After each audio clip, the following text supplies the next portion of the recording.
Now I would like to invite Archpriest Alexis Vinogradov, was trained as an architect at McGill University in Montreal. He practiced architecture until 1975, actually. Then he joined St. Vladimir Seminary and was trained as a priest. For 37 years, he served as a parish priest in Hudson Valley and retired in 2015. In his capacity as an architect, Father Alexis designed and renovated many contemporary Orthodox churches in America. So, Father Alexis, welcome. We welcome you not only as a retired priest, but also as a patriarch of church architecture in America. There won't be slides right now, but perhaps later in our conversation and discussion, depending on the direction that it takes, my notes here would be on a very practical level on the ground, dealing with my experience with small, modest parishes in different parts of the United States and Canada. So let me begin. God has gone up with a shout, the Lord with the sound of a trumpet. How fitting that in this period of the Lord's ascension we consider the architecture that expresses our own ascension with Him. We may speak of details and elements of the built worship environment, but I doubt we can arrive at precise criteria any more than we can explain how a chunk of bread can recapitulate all physical matter and become the flesh of God, or how the fermentation of grapes recapitulates the blood spilled for the salvation of the whole world. So here we are for a few days together to share many words and visions about how to define that place where, ironically, we can say at the end of the day, let all mortal flesh keep silent, pondering nothing earthly minded. For the King of Kings comes to be slain and to offer himself as food for the hungry. We all know these lines. In these random preliminary observations, I hope to draw from the practical experience that I've been privileged to gain in a day-to-day laboratory of parish life, leading a small congregation, worship, and community in one place for some 40 years, combining this work with the opportunity to shepherd on modest budgets of 13 Orthodox parishes through the design and building process.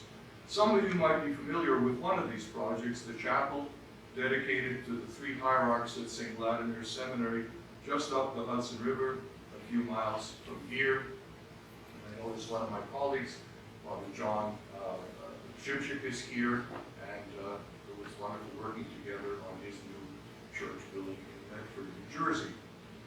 You all know undoubtedly that liturgical theology is the knowledge gained through an assiduous attention to the texts of worship and their historical development in order to discern how the actual worship is faithful to or a departure from these texts. Small example.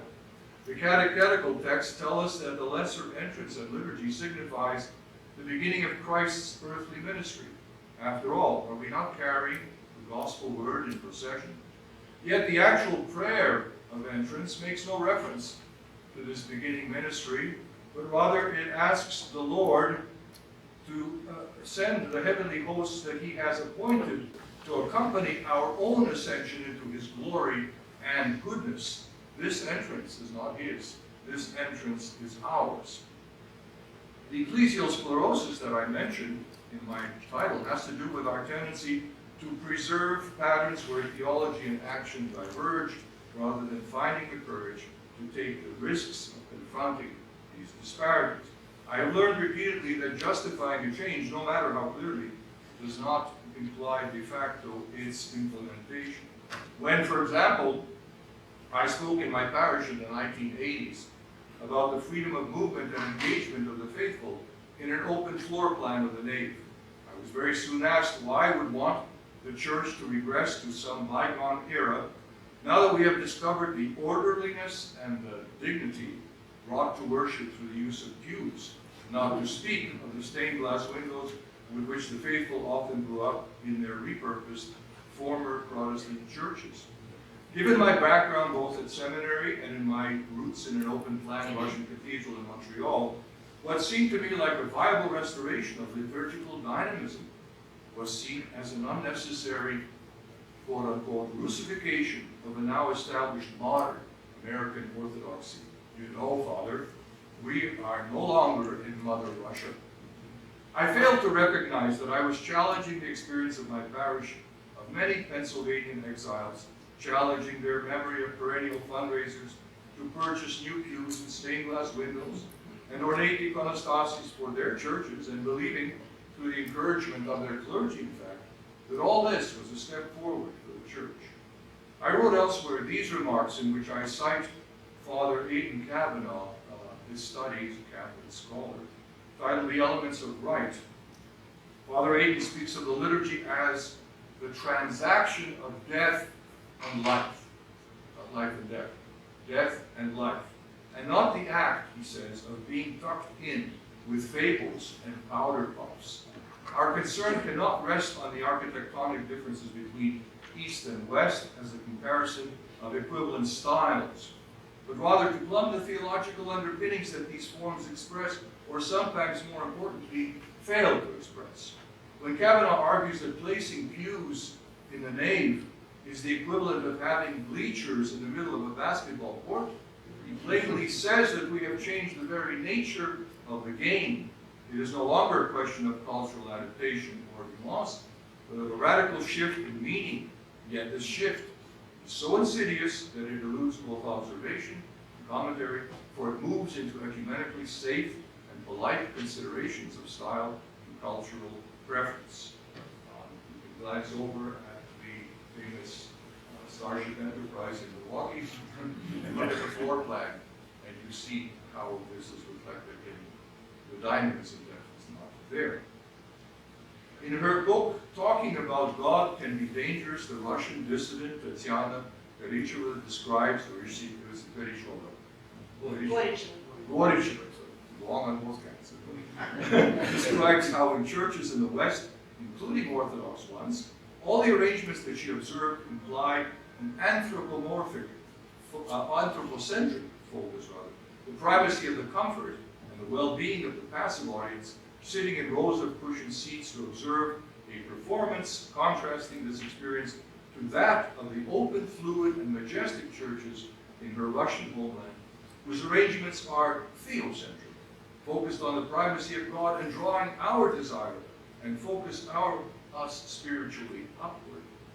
The criticisms I observed time and again in any efforts to create an open plan suggested surprisingly nothing about the scarcity of places to sit or the lack of simple creature comforts, but rather the subtle yet important psychological security provided by one's cherished and familiar bounded 7 square feet of the nave floor, in which one was safe not to be engaged in some unexpected liturgical action without warning. More important than one's personal place to sit is the seat back in front of the worshiper, I discovered. In ensuring one's safe zone, no doubt the clergy in the room can relate pertinent stories on that score. Psychologists take note.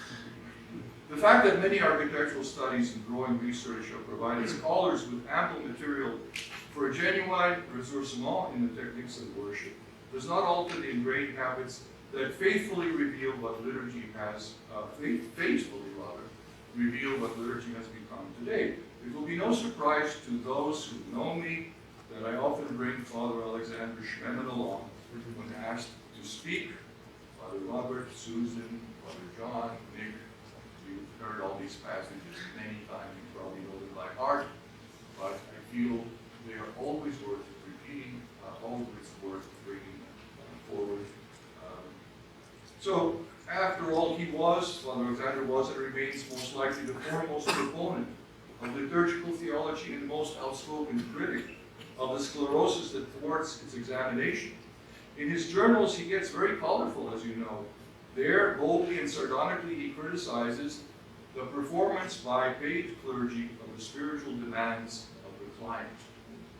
The faithful passively observing a ritual that they barely comprehend, celebrated essentially behind a barrier that delineates the space set apart exclusively for the performing clergy from the separate domain of the passive receptive table. In his last great study, titled simply The Eucharist, Chapnin examines diversions along the historic path of the practical application of liturgical theology, and you see that examination on almost every page of that volume. Of that which his predecessor at seminary, George Florowski, termed the pseudomorphosis of theology, I think it is well worth our while to hear a piece of this critique which initiates and permeates the pages of the seminal study that the Church at large has, in my opinion at least, barely begun to plumb. Father Alexander titles the chapter where we find this excerpt, The Sacrament of the Assembly, just as he titles every chapter, the Sacrament of the Word, the Sacrament of Consecration, etc. For everything is a sacramental part of the whole. He does not extract from it, as we often tend to do, the sacrament itself, but it's all one piece of it. So he calls it the Sacrament of the Assembly, and here he focuses on the correlation of the nave, the altar, and on the role of the iconostasis. As I read Father Alexander's concerns, you can judge if anything has been implemented to answer the challenges that he formulated now more than 40 years ago. This year's 40th anniversary of his passing. So here he is. The idea of assembly and celebration is expressed and embodied in the very physical setting in which the Eucharist is accomplished in the temple. The liturgics textbooks deal at great length with the church building, its layout or plan and its symbolic, quote-unquote, meaning, its various details, their definitions and descriptions, however, contain virtually no mention of the self-evident link between the Christian temple and the assembly, the conciliar or the suborno character of the Eucharist. It is enough to recall that the original Christian temple was above all the domus ecclesiae. You think of the dura locus that has been discovered. The site of the gathering of the church together at the Eucharistic breaking of bread. And in this subordination to the idea of the assembly lies both the newness of the Christian temple and the principle of its development. Whatever were the complexities of this development, whatever was the impact of what we have earlier termed mysteriological piety, it is precisely the idea of the Eucharistic assembly that proves to be its unifying and guiding factor. Just as in the earliest Christian era, so also today in its best Byzantine or Russian incarnation, the temple is experienced and perceived as sabor, Russian comprehensive term, as the gathering together of heaven and earth, of all creation in Christ, which constitutes the essence and purpose of the church. The form of the church building and its iconography also attest to this. The form, the temple as organization of space, essentially expresses that same correlation, that same dialogic structure that, as we have seen, is the determining factor in the order of the Eucharistic assembly. Here, it is a correlation between the altar and the sanctuary on the one hand, and the ark or nave, the place of the assembly, on the other. The nave is directed towards the altar, in which we find its end and purpose. But the altar necessarily entails the nave and exists only in relation to it. Pause for a comment here. I would pause to say that the bifurcation between nave and altar today is very evident in the fact that clergy and faithful are no longer co-celebrants in practice, and thus the faithful feel free to come and go at any point in the service, to walk around venerating icons, putting up candles. We might notice that this casual traffic of the laity is largely absent in the hierarchical liturgy. The reason becomes obvious, as the whole first part in that liturgy takes place in the midst of the gathered faithful, particularly where the responsive choir infuses the name. So Chapnin continues. While it is true that contemporary liturgical piety perceives the sanctuary as something self-contained, accessible only to the initiated, a particularly quote-unquote holy place with its own brand of sanctity, as if to emphasize the profane category to which the laity, standing outside it, belong. It is also not difficult to show that this perception is relatively recent. False, and most importantly, profoundly harmful for the church. It serves only to continually nourish that clericalism so utterly alien to orthodoxy that reduces the laity to the status of second-class citizens, defined primarily in negative terms as those who do not have the right to enter certain places, to touch certain things, or to take part in certain activities. And because of this, there has alas arisen among us the type of priest who sees virtually the essence of his priesthood in the unyielding defense of the holy things from contact with the laity, and who finds a peculiar, almost voluptuous gratification in this defense. Move on to this description of the ikonostasis.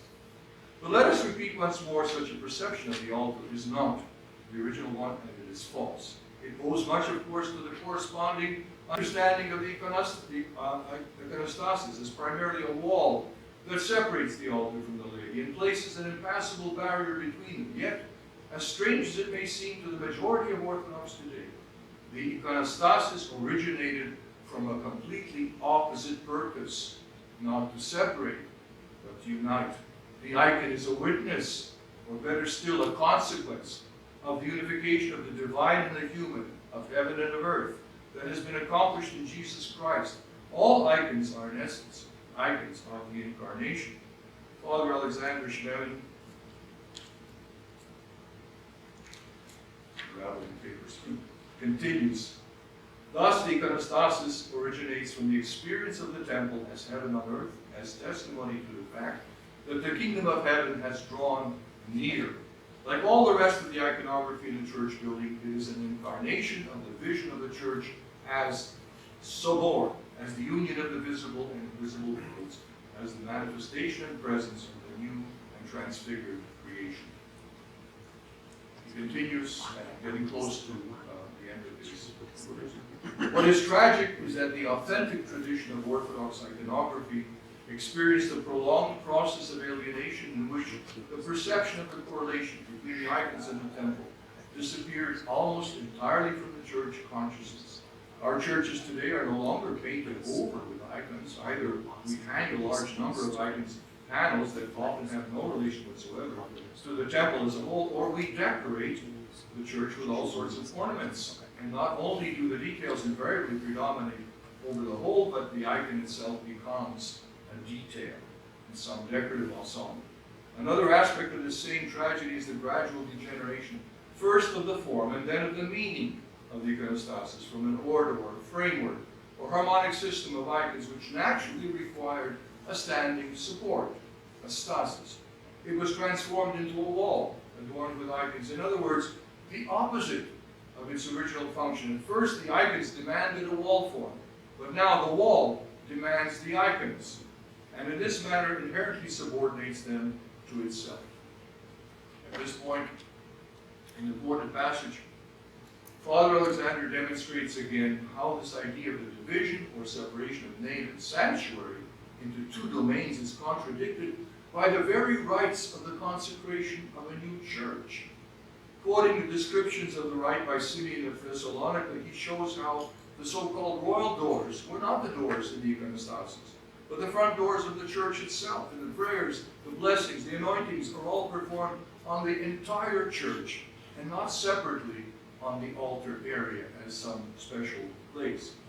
I may be overstating the concern about this divide between sacred and profane, but as we focus in this conference on what we have termed the shape of the sacred, it is, in my opinion, very urgent that we are mindful of how subtly that very divide subordinates and diminishes the mundane of our living on earth and directly affects how we shape all aspects of worship space. I think it is eminently clear that we cannot look at the components of liturgical space without the integral engagement of liturgical theology and the many disciplines of rite and art that are mated with this theology. I will close, I wanted to close with a mention of three among a variety of practices that might elicit our attention. I'll save that for after it comes up in the discussion, because it seems to me that would move into practical recommendations, suggestions of where to carry forward any kind of gathering to flesh out the details of how we plan. There are a number of areas to consider. They can be examined when we gather for practical directions the local churches can take to reinforce a more active engagement of the entire royal priesthood gathered for the liturgy. So leave that apart. Let's end with this note. Until we courageously address the issues to which Father Chapnin draws our attention, not only in this brief excerpt of his critical work, but in the works of scholars like Dix, Afanasieff, and Kern, from which Chapnin drew his own inspiration, we avoid confronting, in the words of Aidan Kavanaugh, this transaction of death and life that is taking place inside that shape that we call sacred. I thank you very much for your attention.